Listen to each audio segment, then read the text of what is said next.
திருச்சி மாவட்டம் ராம்ஜி நகர் அருகே செயல்பட்டு வரும் இந்தியன் பப்ளிக் பள்ளிக்கு வெடிகுண்டு மிரட்டல் விடுக்கப்பட்டுள்ளது.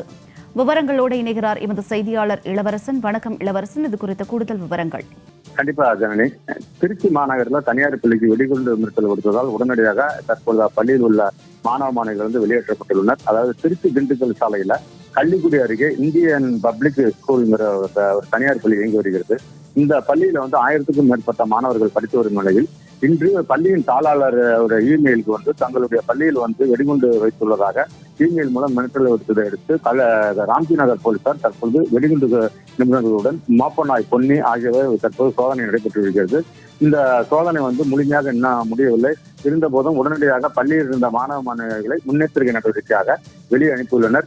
இந்த தனியார் பள்ளிக்கு சொந்தமான பள்ளிகள் ஈரோடு மற்றும் தருமபுரி என நாடு முழுவதும் 20க்கும் மேற்பட்ட பள்ளிகள் உள்ளது. அனைத்து பள்ளிகளுக்கும் இதே போல வெடிகுண்டு மிரட்டல் விடுத்துள்ளதாக கூறப்படும் நிலையில் திருச்சியில் தற்பொழுது வெடிகுண்டு சோதனை தொடர்ந்து நடைபெற்று வருகிறது. இளவரசன், தங்களுடைய விரிவான தகவலுக்கு நன்றி.